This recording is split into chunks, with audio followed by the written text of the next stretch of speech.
আসসালামু আলাইকুম সুপ্রিয় শিক্ষার্থী বন্ধুরা, আমি সাদাত অনিক স্বাগতম জানাই তোমাদের টেকনিক ইজি এডুকেশনে। চলে আসছি তোমাদের সামনে। দেখো, পাঠ্য বইয়ের পৃষ্ঠা নম্বর 23-এ যে কাজের অঙ্কটা আছে সেই কাজের অঙ্কের সমাধান নিয়ে আমরা প্রথমেই পড়ে দেখি এই অঙ্কটাতে কি বলেছে। এখানে বলেছে জেড সেটে, তার মানে তোমার হচ্ছে একটা সেট আছে যেটা হচ্ছে কি বলতো জেড। নর্মালি জেড বলতে আমরা জানি কি বলতো পৃথিবীর যত সব পূর্ণ সংখ্যা আছে সব পূর্ণ সংখ্যাকে বোঝায়, পূর্ণ সংখ্যা। তাহলে জেড সেটে এক্স হলো, এক্স হচ্ছে আবার কি, এক্স হলো ওয়াই এর বর্গ। ঠিক আছে, তাহলে এক্স হলো কি ওয়াই এর বর্গ, তার মানে ওয়াইকে বর্গ করলে আসলে এক্স পাওয়া যাবে, এটাই বোঝাতে চাইছে। ঠিক আছে, ওয়াইকে বর্গ করলে এক্স পাওয়া যাবে, তাহলে y square is equals to x. এখন এই অন্যটিকে ক্রোমোজোরের সেট রূপে বর্ণনা করো, তার মানে এই অন্যটাকে ক্রোমোজোরের সেট রূপে আমাদের বর্ণনা করে দেখাইতে হবে। ঠিক আছে, তাহলে দেরি না করে আমরা হচ্ছে সমাধানে চলে যাই। তো প্রথম কথা হচ্ছে আমাদের কোশ্চেনটা আমরা পড়ে ফেলেছি।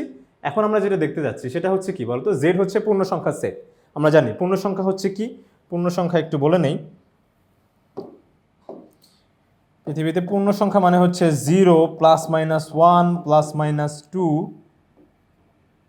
তারপরে +-3, এইভাবে আসলে চলতেই থাকবে। ঠিক আছে, কোনো ভগ্নাংশ মান কিন্তু হওয়া যাবে না। এখানে 0 হতে পারে, ঋণাত্মক হতে পারে, কিন্তু কোনো দশমিক বা ভগ্নাংশ হওয়া চলবে না। তার মানে 0.2 না, হবে না। তোমার 2/3 বা 3/2 কোনোটাই হবে না। ঠিক আছে, তার মানে জেড মানে শুধুমাত্র পূর্ণ সংখ্যাকে মিন করবে। ঠিক আছে, আশা করি তোমরা পূর্ণ সংখ্যা কি এই ব্যাপারটা বুঝতে পেরেছো। আচ্ছা, তাহলে সেক্ষেত্রে আমরা এখানেও লিখে রেখেছি যে পূর্ণ সংখ্যা কি কি হতে পারে। ঠিক আছে, এই যে দেখো এগুলোই কিন্তু তোমার পূর্ণ সংখ্যা। এরপরে আমরা হচ্ছে একটু দেখব, সেটা হচ্ছে এখানে একটু লক্ষণীয় বিষয়, সেটা হচ্ছে প্রশ্নমতে আমাদের বলেছে জেড হচ্ছে জেড সেটে এক্স হলো ওয়াই এর বর্গ। ঠিক আছে, তার মানে আমরা হচ্ছে এক্স ইজ ইকুয়ালস টু, এর আগেই বলেছিলাম যে এক্স ইজ ইকুয়ালস টু আমরা ওয়াই স্কোয়ার, এই কথাটা কিন্তু লিখতে পারি। আর যেহেতু এটা পূর্ণ সংখ্যাকে বর্গ করতেছি, তাহলে সেক্ষেত্রে কিন্তু আমরা আরেকটা পূর্ণ সংখ্যাই পাবো।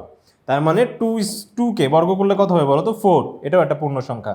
3 কে বর্গ করলে কি হবে বলো তো 9, এটাও একটা পূর্ণ সংখ্যা। ঠিক আছে, তাহলে সেক্ষেত্রে তোমার হচ্ছে এক্স এর মানটাও হবে কি, x belongs to Z, x এর মানটাও পূর্ণ সংখ্যা হবে, আবার ওয়াই এর মানটাও কি হচ্ছে বলো তো পূর্ণ সংখ্যা কিন্তু হয়ে যাবে।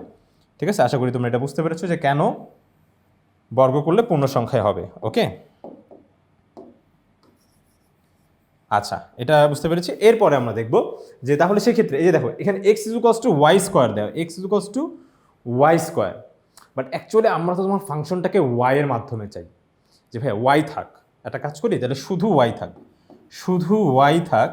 তাহলে স্কোয়ার যখন সাইড চেঞ্জ করবে, দেখো স্কোয়ারটা যখন এই পাশে চলে আসবে তখন এখানে অবশ্যই কি হবে, +-√/x, তাই না? এইটা যা, এটাও তাই। ঠিক আছে, বাট এটাকে আসলে আমরা অ্যাকচুয়ালি ফাংশন হিসেবে মোটামুটি গণ্য করতে পারতেছিলাম না, বাট এটা কিন্তু অ্যাকচুয়ালি এখন একটা ফাংশন। ঠিক আছে, এটা কিন্তু একটা ফাংশন। ওকে, আচ্ছা, তাহলে সেই ক্ষেত্রে এই যে দেখো এখানে লেখা হয়েছে ওয়াই ইজ ইকুয়ালস টু, আমরা লিখতে পারি +-√x।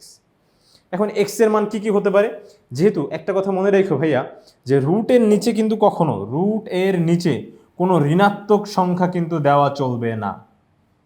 কোনো ঋণাত্মক সংখ্যা এখানে কিন্তু এই যে দেখো √-2 দাও, কাজ করবে না। ঠিক আছে, ম্যাথ এরর আসবে। আবার আরেকটা কথা, সেটা হচ্ছে কি আমাদের বলে দিছে যে ওয়াইটাও কিন্তু বিলংস টু জেড, যে ভাইয়া ওয়াইয়ের মানটাও কিন্তু পূর্ণ সংখ্যা হতে হবে। তার মানে এইখানে তুমি এক্স এর মান যদি তুমি দেখা যাচ্ছে তুমি 3 বসাচ্ছ, ঠিক আছে, এক্স এর মান তুমি 3 বসাচ্ছ, তাহলে তোমার √3 আসতেছে, √3 কিন্তু পূর্ণ সংখ্যা না, √3 বসাও, পূর্ণ সংখ্যা হবে না।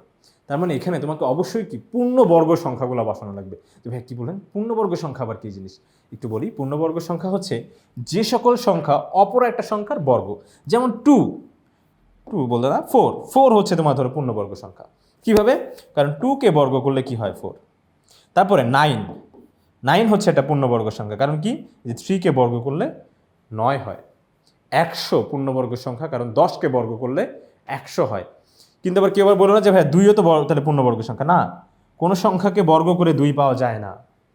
ঠিক আছে, এখন কথা হচ্ছে ভাই পূর্ণবর্গ সংখ্যা আপনি কেন নিচ্ছেন, কারণ পূর্ণবর্গ সংখ্যাকে আবার রুট করা যায় সুন্দরভাবে, যেমন পূর্ণবর্গ সংখ্যা √9 করলে কত হবে বলো তো, একটা পূর্ণ সংখ্যা আসবে। পূর্ণবর্গ সংখ্যাকে তোমার রুট করলে কি আসবে বলো তো, তোমার হচ্ছে একটা পূর্ণ সংখ্যা আসবে। ঠিক আছে, এই যেমন দেখো √9কে করলে কত আসতেছে 3, তারপরে √4 করলে কত আসবে 2। ঠিক আছে, তার মানে আমি এখন এতটুকু বুঝতে পারলাম যে এইখানে এক্স এর মান আমার যা খুশি তাই নেওয়া চলবে না, অনলি আমি পূর্ণবর্গ সংখ্যাগুলো নিতে পারবো। তাহলে এক্স এর মান কি হবে, শুধুমাত্র পূর্ণবর্গ সংখ্যা। একটু লিখে দিব তোমাদের, এক্স এর মান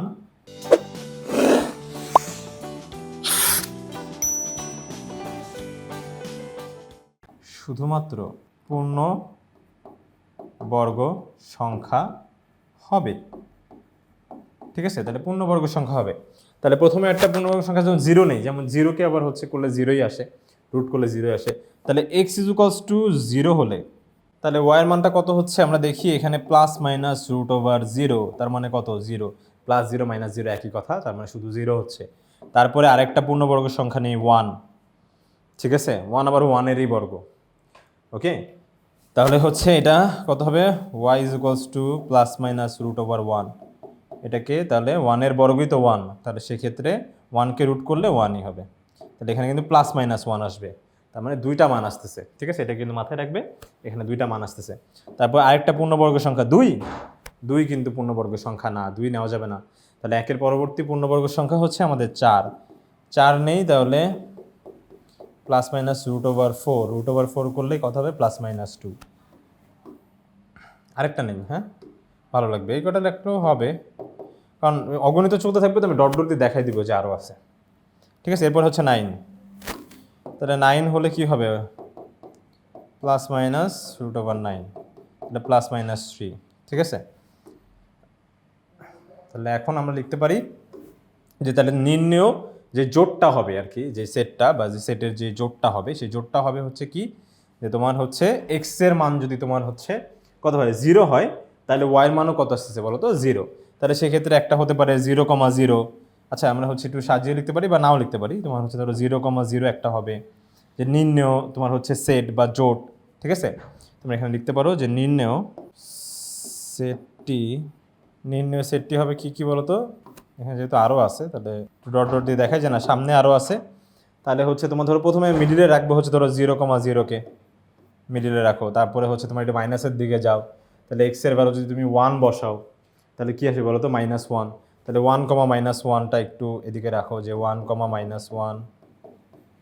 তারপর হচ্ছে 2, এখানে যদি 4 বসাও এক্সের মান, তাহলে আমরা জানি যে তোমার হচ্ছে সেটে, এই যে তোমার হচ্ছে যখন আমরা এখানে সেট আকারে লিখবো তখন কিন্তু এক্সের মানটা সবসময় আগে থাকবে, ওয়ার মানটা পরে।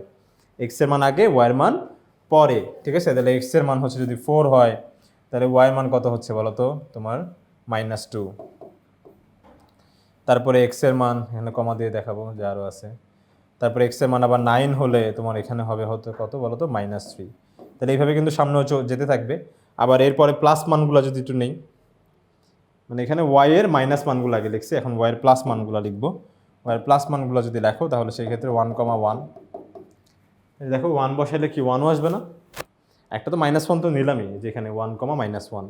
আবার এক্স এর মান 1 বসালে তোমার হচ্ছে এখানে কিন্তু -1ও আসে, -1 তো একবার করেই ফেলছি, +1ও আসে। ঠিক আছে, তাহলে +1 একবার, তারপরে আবার 1 না, তারপরে যখন তুমি 4 বসাবে তখন কি আসবে +2, যখন তুমি আবার 9 বসাবে তখন আসছে কি +3।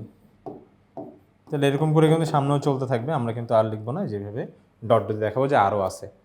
দ্যাটস ইট, এতটুকু যদি আমরা লিখতে পারি তাহলেই আমাদের কাঙ্ক্ষিত অ্যান্সার কিন্তু হয়ে গেল। আশা করি বন্ধুরা তোমরা সম্পূর্ণ বিষয়টা সুন্দরভাবে ভালোভাবে স্পষ্টভাবে বুঝতে পেরেছো। তো পরবর্তী ভিডিও দেখার জন্য আমন্ত্রণ জানিয়ে আজকে এখানে শেষ করছি। ধন্যবাদ সবাইকে, আসসালামু আলাইকুম।